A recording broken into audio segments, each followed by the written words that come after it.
Mark Zuckerberg and Elon Musk are facing off, but not necessarily in a cage, but rather on the internet, as Zuck's Threads takes on Musk's Twitter. Will the latest social media platform be able to topple Twitter?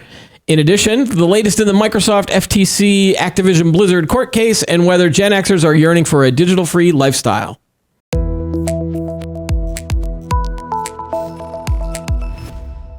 Hi, everyone. Welcome to Today in Tech. I'm Keith Shaw. Behind the screens is the guy with the killer beard, Chris. Hello, Chris. Hey, how's it going? Your beard is finally better than mine again. It's starting to catch up. Yeah. All right. So big news this week as Meta, also known as Facebook, has launched Threads, which is betting that the Instagram mojo can take on Twitter with a new app. This week, they basically launched this thing. It's a standalone microblogging app that takes direct aim at Twitter, as user unrest on that platform has grown since Elon Musk took the company over in October. There's several reasons that people are mad at Elon Musk, but the latest was that apparently, unless you were a subscriber, you were capped on the number of posts that you could see in a day. That was the big outrage. You could only see 600 posts per day if you were a non-subscriber, 6,000 if you subscribed, if you paid the money for the whatever the Twitter subscription is. So, Zuckerberg was always kind of planning to do something anyway. So they launched this week, and basically the app uses some of Instagram's infrastructure and allows people to use their Instagram login, which is basically likely to help it gain a following quickly. On Thursday, which is today when we're recording, Zuckerberg said that it has gained 30 million signups so far. Wow. Elon Musk responded through a tweet, which I found was interesting, was, quote, "It is infinitely preferable to be attacked by strangers on Twitter than indulge in the false happiness of a hide the pain Instagram." So you've now got people on both sides that are saying, oh, we're going to go here now. And we've got people on the other side going, no, Twitter's fine. It's I don't know. I don't really like that whole kind of like, who cares, which one is better. I did sign up for Threads. I did get all of my Instagram followers, like the 20 people that follow me, are now, I can now follow them and they can follow me. I put a post up that says, hey, I'm here. Have you downloaded it yet? No, I try to stay away from the social media stuff. You're hiding in the woods somewhere, right? Yeah. Yeah, you're ready. Something like that. In case the federal government ever comes after you. Exactly. Yeah. Okay, so what are your thoughts? I mean, what are your thoughts about this? Is this just sort of more social media sort of hype and who cares? Or is this something that could topple Twitter? I think Mark Zuckerberg is looking at Twitter right now and he's thinking like, wow, this is a great opportunity to start my own Twitter because Elon's getting, a little bit of pushback with the whole, what was that? Banning, cap, yeah. Yeah, the tweet cap and stuff like that. People kind of looking for an alternative to Twitter.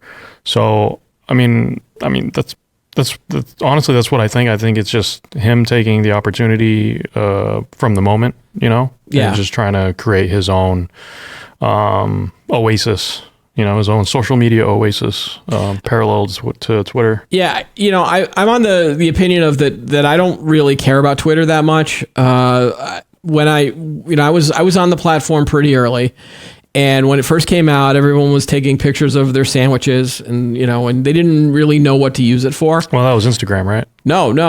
You could add pictures in Twitter in the early days. This is before Instagram came out. It was people like, hey, this is what I had for lunch today. Instagram just blew it up. Instagram made it very photo friendly, and it was on it was on iPhones once they had the better images and things like that. And then you could do videos on Instagram as well at some point. Instagram really did take off more than Twitter in terms of sort of the younger people using it. Twitter then evolved. So after that whole initial early phase of Twitter, then it was, I'm at an event, I'm going to just kind of live tweet things.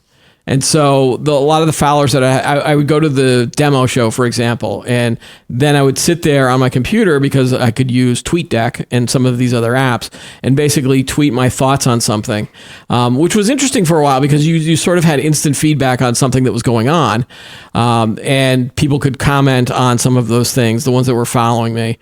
But there's nothing more annoying when you're live tweeting something that no one cares about, So it would be things like I'd be watching a Celtics game and I'd be live tweeting and people would be like, we don't care about this or we're not watching this. And so it evolved into that. So, then you started seeing more media companies put up stories and that's where you would sort of track news. If there was a disaster or something going on in real time, Twitter would be the place you would go to kind of get constant updates.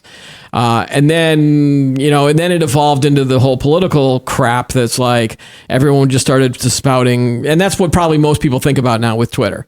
It's the, mean tweets or the just people saying mean things about each other anonymously. And then you get into arguments with trolls. And so it is sort of a cesspool of just constant either, positions on one side or the other. And that's sort of when I sort of dropped off Twitter with my original account. We did come back when we launched the new version of Today in Tech, and so I do have a new account.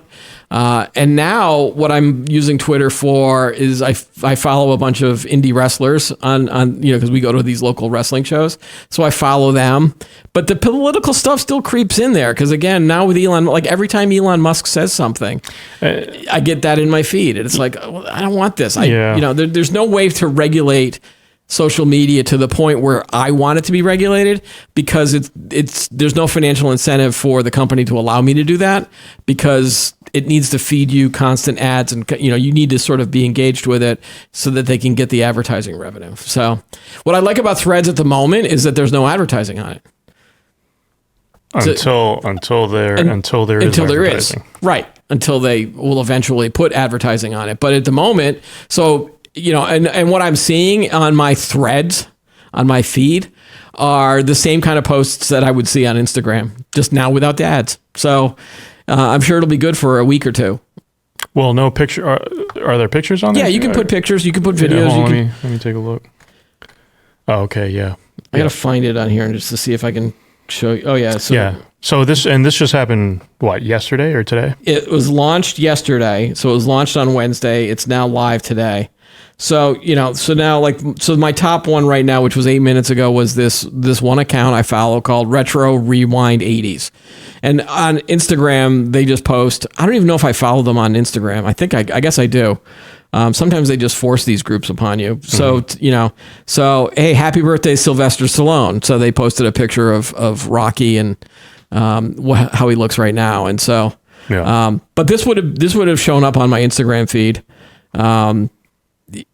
So far I might be the only person in my follower group that has actually joined Threads, which means nothing because I'm sure my kids aren't going to join it at some point, or they will. I don't know.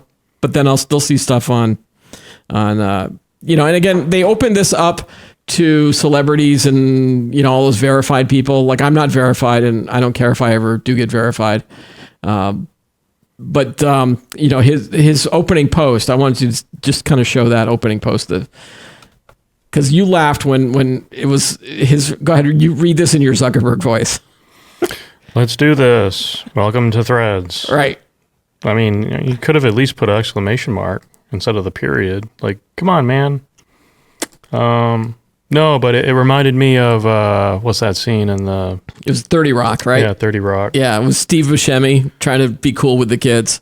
And that turned into a meme, right? So I'm imagining like Mark Zuckerberg coming out and going, "Hey, let's do this, guys! Hello," wearing the Music Band T-shirt. Yeah. How do you do, fellow kids? Welcome to the new Twitter, Threads. It's just very unenthusiastic.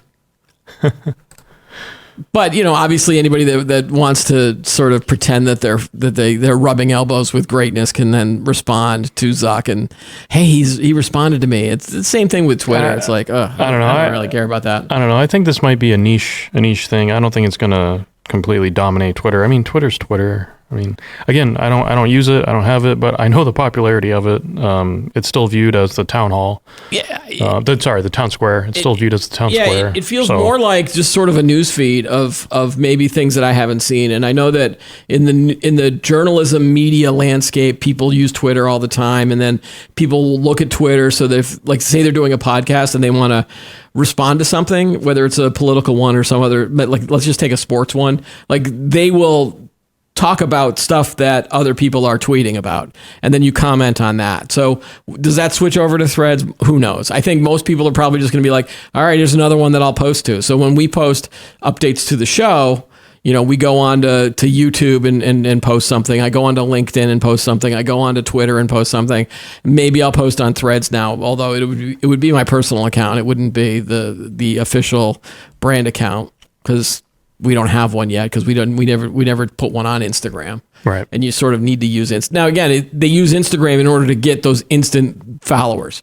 That's why they have 30 million followers, in a day, because everyone just already has an Instagram account. They game the system easy. Yeah. I do believe I've never really liked Mark Zuckerberg either. I think he's a big nerd, and not in a good way. Yeah. He always looks like he's 12 years old. He wears those hoodies. Oh, wait a minute. Let me rethink this. I wear hoodies all the time. You wear hoodies, don't you? But I'm not doing it because I'm trying to be like Mark Zuckerberg. Yeah, like, doesn't he look like he's always like 15 years old or 16 years old? Yeah, I mean, at some point, like, grow a beard, dude. When you make as much as he does, you can afford all the anti-aging. I think stuff, Mark Zuckerberg needs to grow a beard, and then maybe I'll have a little bit more respect for him. Might get more followers on Threads. Okay, so here's the picture of the Spider-Man meme. There was a story where, because of this whole launch, Zuckerberg hasn't been on Twitter since 2012. Probably because he thought that Twitter was a competitor. I guess he still does, but now he posted this meme of like, hey, I've got something just like you. I guess that's what he's trying to do with that whole Spider-Man meme thing. I guess, but I mean, they're kind of behind. I mean, they're not Twitter. He's trying to compete with Twitter, and it's like, yeah, I don't think you're gonna top Twitter. Well, I think enough people, like I said, either if you're mad at Twitter, you're gonna jump over to this other platform. We've already seen it. I've seen some coworkers that are trying to get onto like Mastodon and Blue Sky and some of these other ones, because they're like, I'm taking a stand. I don't like Elon Musk, and so I'll just go over to this other competitor. It's like, go ahead. Even with Donald Trump, like, he was like, I don't like Twitter. I'm gonna go and start my own thing, and it's gonna be called Truth Social. Do you notice my complaining voice is the same whether I'm talking about the left or the right?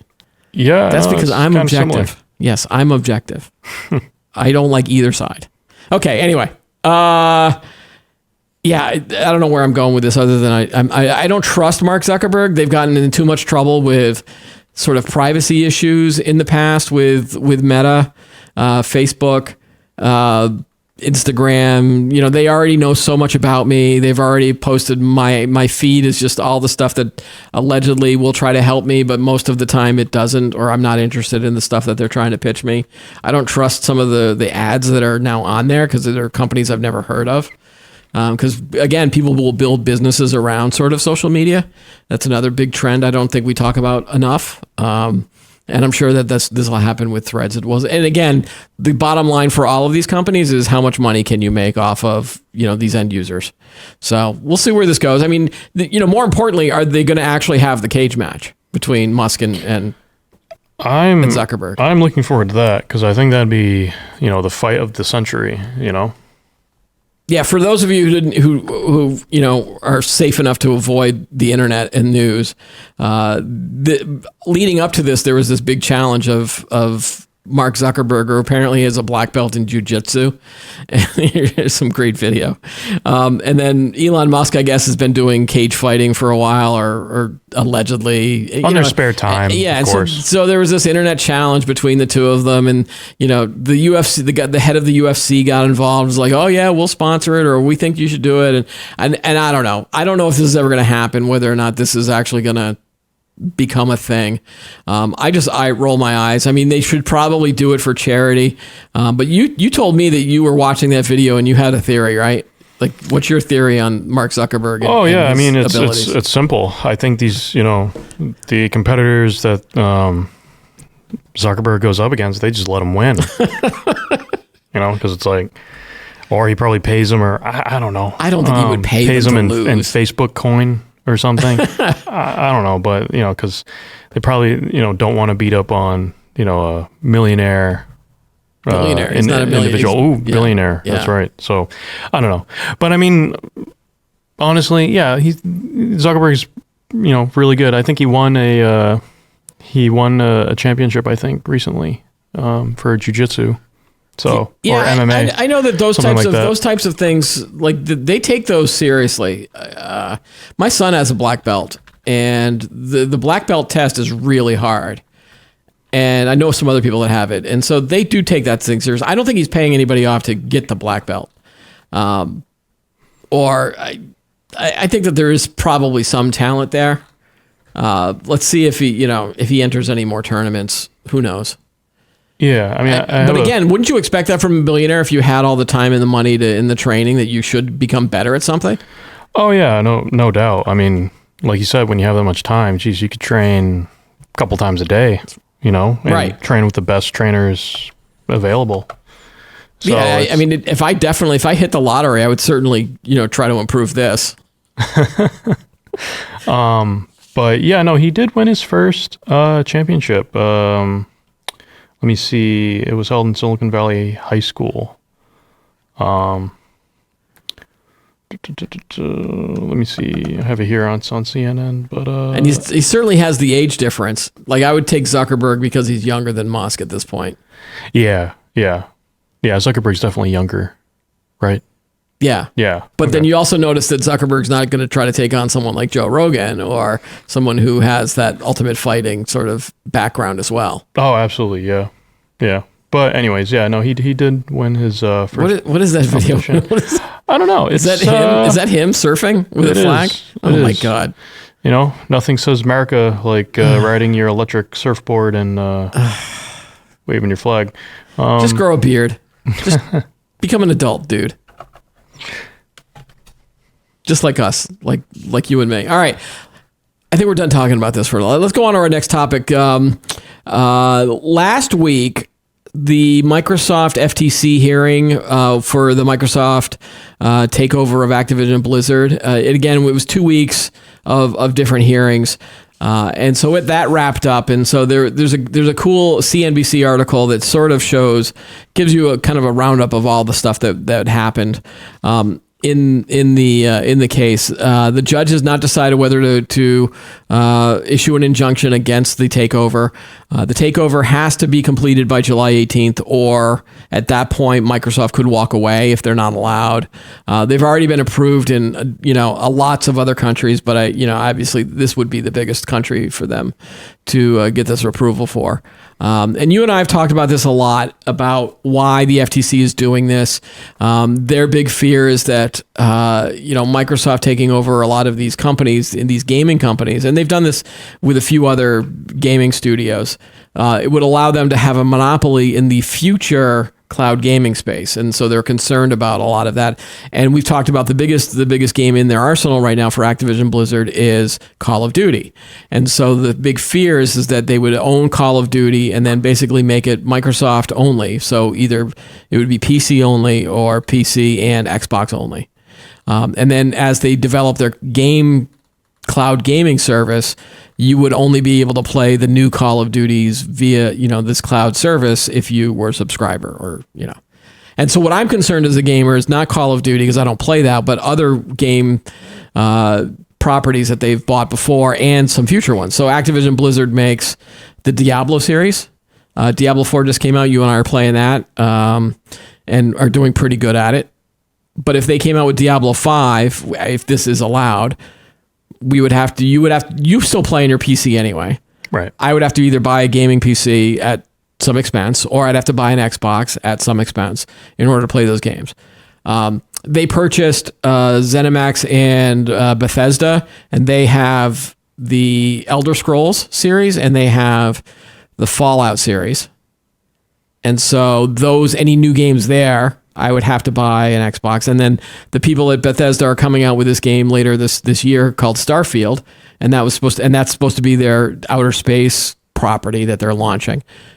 And PS5 owners, you can't get on there. So that from my perspective, I don't want this to go through because selfishly I want to play some of those new games, or Fallout 5 whenever that comes out, and Elder Scrolls 6, which actually came out during the hearing. They're saying 2026 is the big assumption of when that game is going to come out. So there were some interesting kind of, again, because it's a court case, you have discovery and some things come out, including they leaked some details about numbers from Sony that were supposed to be redacted, and apparently the people used Sharpies, but you could still read through it.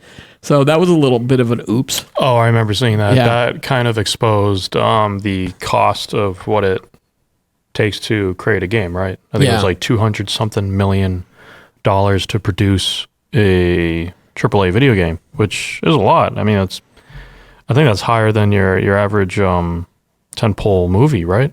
Oh yeah. About.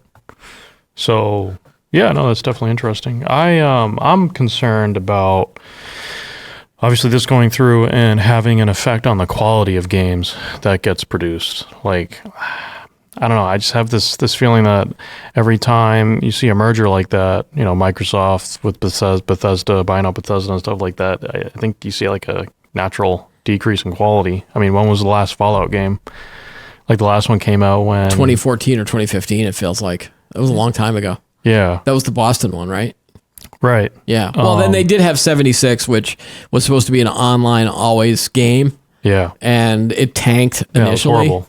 But now they've apparently made enough improvements where it's a pretty decent game. Yeah, a year or two later. But like, no, it was like a couple. It was even more than a year or two. Oh, it was okay. Yeah. So a very long time. Yeah. Right. But the thing is, like when they, I don't know, just I think like just in general, like you could say like, yeah, when a company buys out another company, they're gonna trim certain areas. And right. It's like, I think these game developer companies, they should just stay autonomous.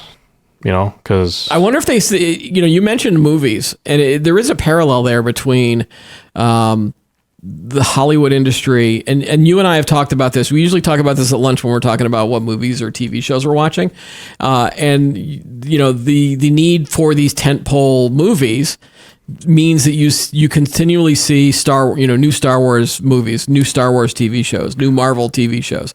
It's the same way in the gaming space. I mean, the reason that we're talking about these big games, it's, you know, would be the 5th version of Diablo, the 5th version of Fallout, or well, it's in terms of the big main games. Yeah, well, it's gaming as a service now. Yeah, and the same thing with film. It's streaming. It's movies as a service. Right? Yeah. It's TV shows as a service. So it changes the quality. But there's also there's also independent movies and independent gamers. I mean, Steam is very popular.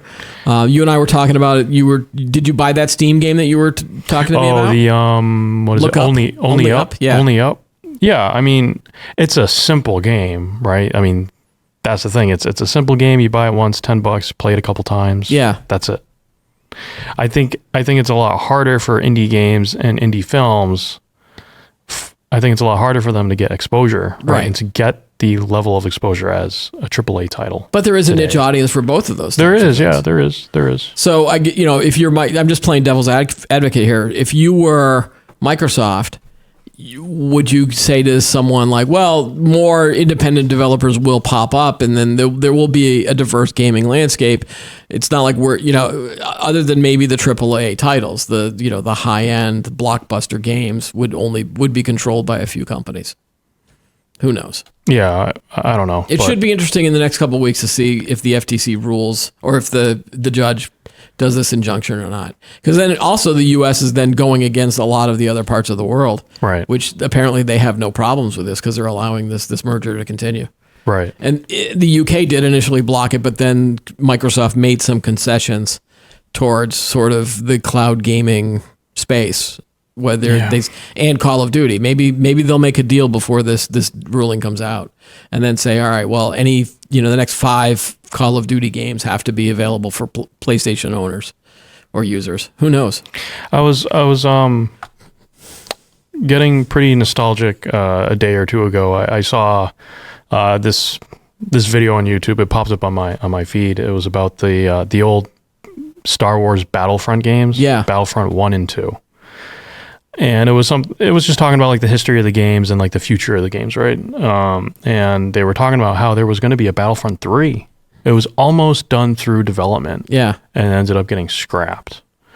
And correct me if I'm wrong, but Microsoft owns EA, or is EA its own? EA, I think, is still independent. Still independent? Electronic Arts is still, yeah. Is it? I believe. Okay. Hold on. Let me. Yeah, let's check on that. Keep talking. But anyways, it's like after that, right after those games came out, they it's been 5-6 years maybe. I could be wrong, but then they came up with the new Battlefront games. It is still an independent company. It's 90% owned by institutional shareholders: Vanguard, BlackRock, SSGA Funds Management. So a lot of venture companies, I guess, are owning. But it's not owned by Microsoft or Sony. Okay. So they had the new Battlefront games come out. It used the the Cryo engine, the graphic engine, stuff like the Cry engine. Yep. From DICE. And it was so different from the original Battlefront 1 and 2. I never played them. I didn't buy them because to me it wasn't Battlefront. Yeah. And I just think you have this corporatization of our media. And when I say media, I mean game media, film media, movies. You have this corporatization of the arts, basically, that just destroys what they were originally.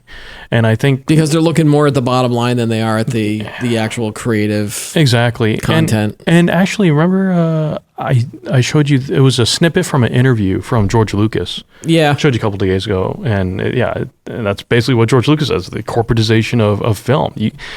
It's not the same. You can't corporatize a film. A film is a piece of art. Yeah. Let the artist create the movies. Keep it out of the corporate offices. The reason I chuckled and smirked at you when you did that is that George Lucas should not be the spokesperson for sort of creative artistry, considering how much he merchandised the hell out of Star Wars to the point where you couldn't walk down the street without getting a lunchbox or the toy. Well, I mean, he revolutionized the toy industry with the action figure market in the late 70s. Sure, but let's say he didn't do that. Let's say he didn't merchandise. Do you think we would have a prequel series? Like you have to. It might have helped fund and produce, films after that. I think he shouldn't have sold it to Disney. Right. He should have kept it his own, keep it his own studio, and go from there. And there was probably a corporatization of Lucasfilm anyway. I mean, it was so big that you sort of have to become sort of corporate. Yeah. I mean, I guess not Disney corporate. But I mean, once Disney bought it out, you killed it. In essence, you killed it. You killed the brand, and that's probably subjective. Like people are going to have their own opinions on it. I get it. Yeah. A lot of people like the new stuff that's coming out, and you're going to have the older fan base, myself included, kind of look at it and be like, it's not Star Wars anymore. But anyways, it's a little bit off topic. I want to get back to a couple of the points that came out during these hearings. Sure. So Weingarten, who I think is the Microsoft lawyer, pointed out that while Microsoft agreed to provide Call of Duty to small cloud gaming players such as Boosteroid and Ubitus, it has not done the same with Amazon, which fields the Luna cloud gaming service. Amazon is among Microsoft's most prominent competitors in the cloud computing business. So they're admitting that they've allowed Call of Duty to some of these other smaller players, but not their major competitor. And then they also said that the cloud was sort of a flop, which is kind of what you've been saying. Right. Microsoft has sought to supplement PC and console gaming with a cloud-based streaming option, which is included with the Game Pass Ultimate service, along with a library of games to download and play for a monthly fee. Microsoft began testing cloud gaming with consumers in 2019. Someone named Bond testified that gamers mainly use the cloud option not with their phones, but with their consoles, while they wait for downloads to finish. At that point, they switch to playing games locally. The cloud gaming option is not growing and is unprofitable. And this was from Tim Stewart, finance chief for Microsoft's Xbox division. Quote, the feedback to date is that it's just not good enough as, definitely as a substitute to any of the current platforms. And that was Satya Nadella, who is the CEO of Microsoft. But, it can break through at some point on something new, but it's not yet happened, both on the economics as well as the content side. So maybe they're just trying to say that the argument that Microsoft will dominate this cloud gaming space is just a conjuncture and an assumption at some point that may or may not happen, considering that it's not working right now. And even Google failed with its Stadia thing, and then now Google might be trying to come back again with some sort of cloud gaming. It's weird because in our heads we would think that this would work. because we've seen how everything else moved to the cloud in terms of like entertainment options. Streaming, you would argue now is way more popular than sort of cable TV and broadcast TV, right? Yeah. So why hasn't it happened yet with gaming? Are there bottlenecks somewhere in the absolutely in the either the broadband availability or just the time that it takes to? No, it's simple. It's an issue of bandwidth. It's bandwidth and lag. It's bandwidth. But it's gotten better than when initially these things were thought of. Well, that depends. It's better for the people who have higher bandwidth. Simply put, you know what I mean? Like, for me, it's fine because I have gigabit internet. I have fiber. I think it's fiber, but like I'm fine. But do you have gigabit internet? I believe I have up to a gig. I don't know, but I'm not cloud gaming. I'm not gaming either. Like, well, Diablo 4 it's all cloud based, and like we've experienced our own like crashes and lagging issues and stuff like that. And we just attribute that to having it's usually like 10 or 11 o'clock at night when most of the people on the East Coast are probably playing, and you've got people on the West Coast. Oh no, for sure, yeah. But the game exists. It's being played on the cloud. Yeah, like it's gaming as a service. It's it's not local.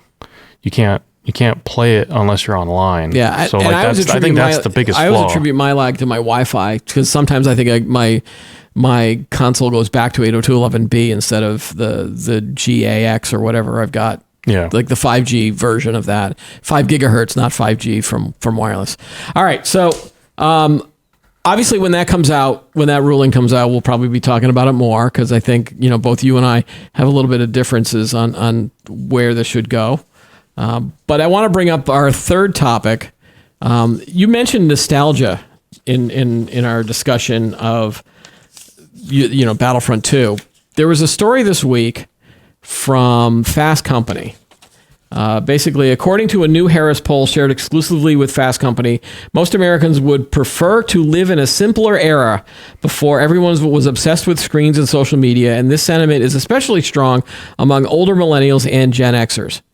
Asked whether they would like to return to a time before humanity was plugged in, meaning before people had wide access to the internet and smartphones, 77% of Americans that are between the ages of 35 to 54 said they would, the highest of any group.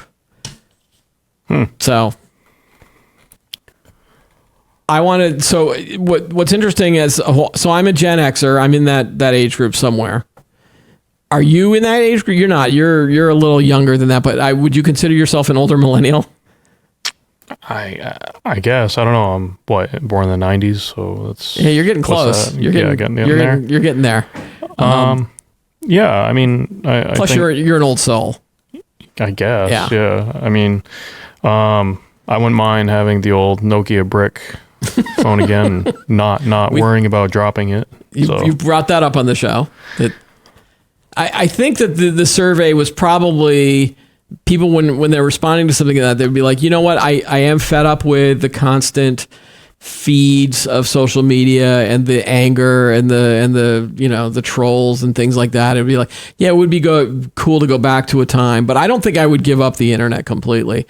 I think people, you need to think about all of the benefits that the internet has given us, like Netflix streaming and mobile phones anywhere at any time. Like, there's a lot of technologies that the internet has sort of brought about. Cloud gaming, or just gaming with you on Diablo, like just playing that's a lot better than Pong. Like you get nostalgic about Battlefront 2, for example.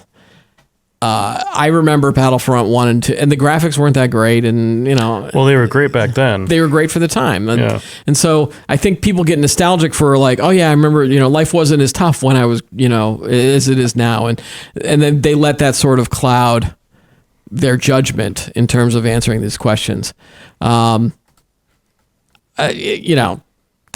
shows that the older people, I think, prefer going back. But I think you would get that with any question. We'd be like, would you like to go back to a time when gas was $1.50 a gallon or $1.20? I was just gonna say, I love to go back in time, maybe just 4 years, like 3-4 years back when things were just easier, Just saying. I would love to go back to a time when my knees didn't ache and my hair wasn't gray in certain spots. Like that's I'd love to do that. So who just knows? 3 years, just 3 years. Well, okay. Let's go. I would rather go back to the late 90s or the mid 90s or early 90s. Or even the 80s. I don't know. The 80s, I'd be a teenager again. Like I don't know if I want to relive those days. Just my 20s. I want to be somewhere in the 20s. Yeah.